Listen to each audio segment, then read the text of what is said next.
você está estudando nessa unidade, as ações de farmacovigilância estão diretamente ligadas às atribuições da Anvisa, a Agência Nacional de Vigilância Sanitária. A agência é responsável pelo registro de medicamentos, pela autorização de funcionamento de laboratórios farmacêuticos, pela regulação de ensaios clínicos e de preços. Neste vídeo, vamos acompanhar uma conversa entre a professora Silvana Nair Leite e a farmacêutica Maria Eugênia Cury, atual chefe do NUVIG, Núcleo de Gestão do Sistema Nacional de Notificação em Vigilância Sanitária da Anvisa, e conhecer um pouco mais sobre a criação e a estruturação da farmacovigilância no Brasil. A farmacovigilância hoje no Brasil, ela se caracteriza dentro de uma das áreas que trabalha com a Vigipós, né, junto com as outras áreas como a tecnovigilância, hemovigilância, mas a farmacovigilância ela se caracteriza então como essa ação que o Estado, né, então na verdade é assim, o Estado tem um compromisso de não só registrar o produto, mas acompanhar a sua utilização.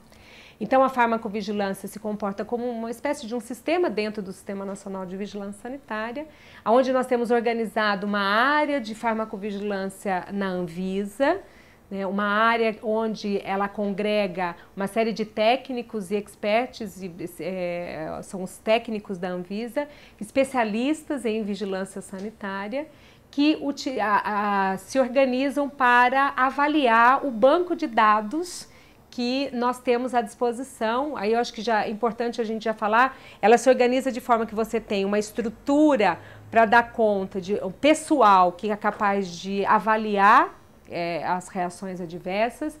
Nós temos capilaridade disso nos estados e nos municípios, na medida em que também as vigilâncias sanitárias estaduais e municipais podem e devem estar sempre se organizando para acompanhar uma ação de farmacovigilância no nível dos seus estados e dos seus municípios. Nós também temos organizado alguns centros regionais de farmacovigilância, que já são centros mais organizados. A gente tem centros na Bahia, tem centros em São Paulo, Ceará se caracteriza. Esses centros podem tanto estar vinculados a uma secretaria de saúde, na própria vigilância sanitária, como podem ser os centros de uma universidade, né? E que inclusive também tem experts que podem estar desenvolvendo ações. Entre outras atribuições, a farmacêutica Maria Eugênia Cury é responsável pela coordenação da rede brasileira de hospitais Sentinela, 208 hospitais de ensino ou de alta complexidade que atuam como observatório do desempenho e da segurança de produtos de saúde, entre eles os medicamentos usados com regularidade. Eu queria que você explicasse um pouquinho como funciona a questão da notificação voluntária e que importância tem a notificação de todos os casos, mesmo os suspeitos, mesmo os não graves. Perfeito, Silvana, acho que você toca num assunto que eu acho que é da maior importância. Com certeza que nós não podemos, nós sentados aqui nesse ambiente da Anvisa, não podemos saber o que está acontecendo na prática, né? A gente conhece o perfil de segurança do que foi depositado no registro do produto. Quem é que sabe o que está acontecendo? Quem convive com as pessoas que tomam medicamento são os profissionais de saúde, são os serviços. Portanto, notificar uma reação adversa é uma tarefa fundamental para que a gente possa fazer com que esse monitoramento seja efetivo. Então, a notificação é o primeiro passo e é o mais importante, porque notificar significa eu dar conhecimento para uma área competente que vai poder trabalhar com aquele dado. Você citou uma coisa assim, é importante notificar tudo, qualquer reação adversa? Com certeza. A notificação ela é importante, porque nós precisamos conhecer o perfil com que esse produto, o medicamento se comporta, o perfil de comportamento dele. Então, toda e qualquer notificação passa a ter uma importância significativa. Todos os profissionais de saúde, quando a gente diz que ela é espontânea, né, existiu durante muito tempo uma controvérsia entre qual é o melhor resultado, a espontânea ou a obrigatória, né? A espontânea para os profissionais de saúde é a que dá melhor resultado, né? É lógico, porque você dificilmente consegue, tem que ser uma obrigação dele enquanto profissional, mas na hora que você desagrega essa questão da notificação de uma sanção sanitária, né? Tira desse foco, você contribui para que as pessoas compreendam que aquela notificação dele contribui para um processo maior e não vai ser algo que vai se voltar contra ele porque o indivíduo que usou o medicamento teve uma reação adversa. Essa notificação, ela é voluntária para os profissionais de saúde de forma geral e ela independe do profissional de saúde saber se realmente é do medicamento ou não. Com certeza, né? É suspeita. Nós notificamos suspeita. O profissional não precisa ter certeza de que aquele processo foi. Não. E quando ele tem dúvida, na dúvida, ele sempre deve notificar. Toda vez que ele tiver uma dúvida, olha, será que foi o medicamento? Surgiu essa suspeita, é um indicativo de que ele deve notificar.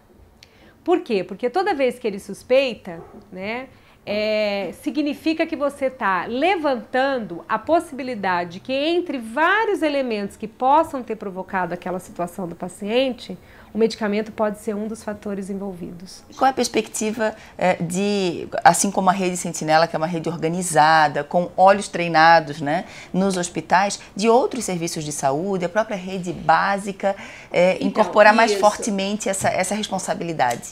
A portaria 1660, ela de uma certa forma, ela já implementa e diz que os serviços estruturados no Sistema Único de Saúde, né, eles são serviços que têm que ter o olhar da Vigipós, né? Então, de uma certa forma, né, está estabelecido na portaria. Está estabelecido na portaria.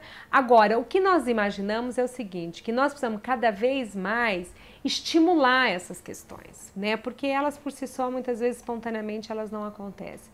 Então, quando a gente estimula num plano nacional, num plano municipal de saúde, de uma vigilância, essa vigilância local, por exemplo, ela pode ser a agregadora e a estimuladora de que serviços locais possam servir para aquela vigilância local, ser um sentinela, porque precisa avaliar um determinado produto naquela região. Isso, ela pode fazer isso individualmente, não precisa necessariamente da Anvisa ter todos os processos nesse sentido. É a gente criando essa cultura, que eu acho que é importante, né? Uma outra coisa, por exemplo, se a gente lembrar das farmácias notificadoras, Silvana, né?